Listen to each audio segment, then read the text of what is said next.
तो बच्चों ये सारे पॉइंट भी आप इसमें जानते हैं, इसलिए हमने लिख दिया है पहले से, वही समय बचाने के लिए। इसमें सारे पॉइंट आप पढ़े हुए हैं, इसलिए समय बचाने के लिए लिख दिया है। फटाफट हम इसको देख लेते हैं। तो मैं फिर से वही बात रिपीट कर दूंगा, क्योंकि जहां हम आपको पढ़ा रहे हैं वहीं आप ज़्यादा ध्यान दें। तो एक बार आप मेरी आवाज़ के साथ पढ़ लें, राइट। तो चलिए फटाफट देख लेते हैं भाई। तो देखो यहाँ पर पॉइंट क्या है, जैसा हेडिंग दिया गया है ना, electric dipole and magnetic dipole, है ना। तो अब इसमें क्या डिफरेंस है, तो आप यहां से देख लीजिए। हमने लिखा है magnetic dipole resembles in behaviour with electric dipole, है ना। तो दोनों में क्या डिफरेंस है और क्या समानता है, तो कुछ कुल मिला जुला करके कुछ एक जैसा बिहेवियर और एक जैसा मिला जुला फार्मूला यहाँ आपको दिखेगा, है ना। तो यानी व्यवहार जो है एक दूसरे से, रिजेंबल मतलब समानता, है ना। तो magnetic dipole resembles in behaviour with electric dipole, तो जैसे इलेक्ट्रिक डाइपोल बिहेवियर करता है वैसे मैग्नेटिक डाइपोल भी बिहेवियर करता है। अच्छा, तो एग्जाम इलेक्ट्रिक डाइपोल और मैग्नेटिक डाइपोल में क्या समानता है वो हम देख लेते हैं, ठीक भाई। तो अगर इसका एग्जाम्पल जो है, पहले इसीलिए हमने एग्जाम्पल ही दे दिया है बच्चों, और एग्जाम्पल को हम समझाते भी चलेंगे। तो जैसे ये ध्यान दो आप, जैसे polar molecules like H2O, HCl behave like electric dipole, है ना। जैसे अगर आप HCl यही बना दो, तो देखो ये है HCl, है ना, ये है हमारे पास HCl। सबको पता है कि इस पर पार्शियल नेगेटिव, इस पर पार्शियल पॉजिटिव, देखो इलेक्ट्रिक डाइपोल के जैसा काम करने लगा, है ना। तो यहाँ पर देखो जो इलेक्ट्रिक डाइपोल मोमेंट का डायरेक्शन है ना, वो नेगेटिव टू, है ना, नेगेटिव टू पॉजिटिव। तो यहाँ पर देखो मैग्नेटिक डाइपोल का क्या एग्जाम्पल है, तो बार मैग्नेटिक डाइपोल के जैसा काम करता है। और एक करंट कैरिंग लूप, पिछले वाले लेक्चर में हमने फिगर बनाया था, है ना, मैग्नेटिक डाइपोल के जैसा काम करेगा, नॉर्थ साउथ उसमें भी होगा। The electrons in an atom और सॉलिनॉइड, है ना, तो ये मैग्नेटिक डाइपोल के जैसा काम करता है। मैग्नेटिक डाइपोल मोमेंट का डायरेक्शन साउथ टू नॉर्थ होता है। तो मेरे ख्याल से इलेक्ट्रिक डाइपोल मोमेंट का direction positive to negative to positive, ठीक है भाई। अब देखो अगला पॉइंट, ये सब आप पढ़ चुके हो, है ना, इसीलिए जल्दी से लिख करके हम 5 मिनट में इसको भी खत्म करना चाहते हैं। देखो electric field due two point charge, ये बात हम जानते हैं। अगर ये कोई पॉइंट चार्ज है, इससे r डिस्टेंस पर अगर Q नॉट चार्ज है या प्लस Q नॉट चार्ज है, तो प्लस Q वाला अवे फ्रॉम चार्ज हो जाएगा और माइनस Q वाला टूवर्ड फ्रॉम चार्ज हो जाएगा। तो ये क्या है, टूवर्ड्स चार्ज, है ना, ये टूवर्ड्स चार्ज, यही चार्ज है भाई, यही क्या है, चार्ज है। और ये क्या है, अवे फ्रॉम चार्ज, है ना, ये अभी। अच्छा, इलेक्ट्रिक फील्ड का फार्मूला क्या है, KQ/r², के की वैल्यू यहाँ पर 1/4πε0 जानते हैं आप लोग, बहुत मोटी बात है। Magnetic field due to monopole exist करता नहीं है, लेकिन अगर कहीं मैग्नेट इस तरीके से बना करके रखा गया है, मान लो ऐसा मैग्नेट बना करके रखा गया है, तो यहाँ पर साउथ है, ये वाला नॉर्थ है ना।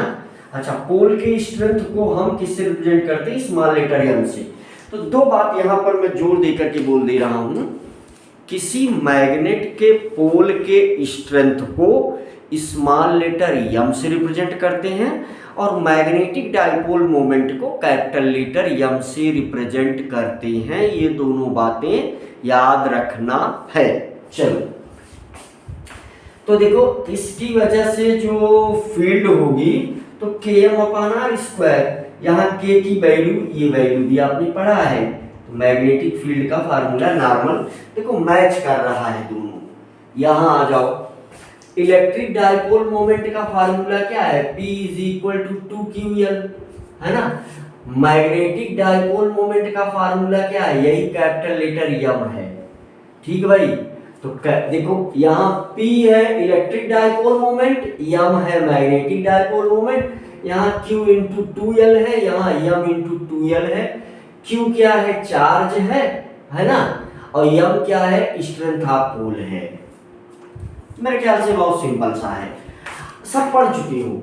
अच्छा, electric field due to electric dipole, है ना, ध्यान दो, electric field due to electric dipole.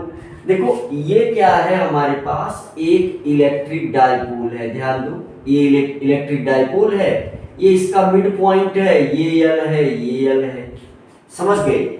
अब यहां से इसका ये कोई पॉइंट है, ई एक्सिस पर हमको चाहिए, ई यहाँ कोई पॉइंट है तो ये ई इक्वेटोरियल है, ये चाहिए।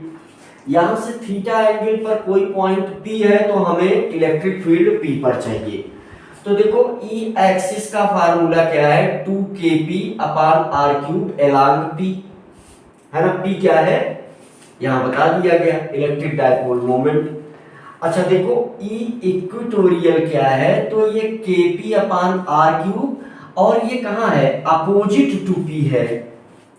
अच्छा, किसी भी पॉइंट पर जो थीटा एंगल बना रहा है तो ईपी जो है वो kp/r³ √1 + 3 cos² थीटा। ऐसे सिमिलर यहां भी है ना, जो फार्मूला यहां है उसी उस मिलता जुलता यहां भी है। ये जो है पोल है साउथ, देखो ये साउथ पोल, ये नॉर्थ पोल, इसकी मैग्नेटिक स्ट्रेंथ स्मॉल लेटर यम है, ये वाली, है ना। तो यम × 2L, देखो यहाँ Q × 2L, ये बताया ही था। अच्छा, magnetic field due to magnetic dipole, है ना। तो यहाँ भी वही क्या चाहिए हमें? बी एक्सिस चाहिए r डिस्टेंस पर बी इक्वेटोरियल चाहिए, r डिस्टेंस पर बी एट पॉइंट पी, कोई पॉइंट है इसके स्पेस में तो ये चाहिए। बी एक्सिस देखो इससे मैच कर रहा है, 2km/r³ एलॉन्ग यम। अच्छा, B equatorial km/r³ opposite to यम। अच्छा, B at point P km/r³ 1 + 3 cos² theta, जैसे वहां है ऐसे यहां है। अच्छा, इलेक्ट्रिक मोनोपोल तो एग्जिस्ट करेगा कोई एक चार्ज, लेकिन magnetic monopole does not exist, तो ये मैग्नेटिक मोनोपोल एग्जिस्ट नहीं करेगा। ये सब आप पढ़ चुके हैं, इसीलिए हमने लिख दिया फटाका जल्दी से, 5 मिनट में आप देख रहे। तो electric dipole in uniform electric field, है ना। इलेक्ट्रिक डाइपोल को अगर हम यूनिफॉर्म इलेक्ट्रिक फील्ड में रखते हैं थीटा एंगल पर, इसका डायरेक्शन देखो ये दिखाया गया है, इलेक्ट्रिक फील्ड ये है, इस वाले पॉइंट इस पर, इस वाले पॉइंट पर, है ना। ये एक चार्ज है, ये एक चार्ज है, तो है ना, सब कुछ बहुत ही सिंपल है, +q -q। तो इस पर भी QE और इस पर भी QE के इक्वल में क्या लग रहा होगा? फोर्स लग रहा होगा यहाँ पर, समझ गए। तो Q × E, Q × E यानी ये फोर्स ही तो है। अब इस पर एक जो टार्क लगता है तो टार्क = P × E, और ये क्या हो जाता है? PE sin theta. और इसकी जो पोटेंशियल एनर्जी है ना, थीटा पर at theta angle, potential energy at theta angle, है ना, potential energy at angle theta, ये दिख रहा है भाई। अच्छा, तो ये जो है minus vector P dot vector, यहाँ डॉट प्रोडक्ट है P cos थीटा, यार बहुत सिंपल है ना। तो magnetic dipole in uniform magnetic field, तो देखो ये साउथ पोल, ये नॉर्थ पोल, ये एम का डायरेक्शन, थीटा एंगल पर रखा गया है, मैग्नेटिक फील्ड का स्ट्रेंथ है बी। तो यहाँ टाउ जो है, देखो यहाँ इलेक्ट्रिक डायपोल मोमेंट है, यहाँ मैग्नेटिक डायपोल मोमेंट है, तो ये एम बी साइन थीटा, और यही potential energy at angle theta, तो माइनस यम डॉट बी, तो यम बी कास थीटा। तो ये बहुत सरल था। तो ये एनालॉजी आपने देख लिया, और इसके आगे जो है हम मैग्नेटिज्म एंड मैटर में इसके आगे बढ़ेंगे। ये 60 नोट आप बना लें। कुल मिला करके ये एक प्रकार से पिछले चैप्टर का रिवीजन था, है ना। तो यहाँ ये बताना आवश्यक था, राइट।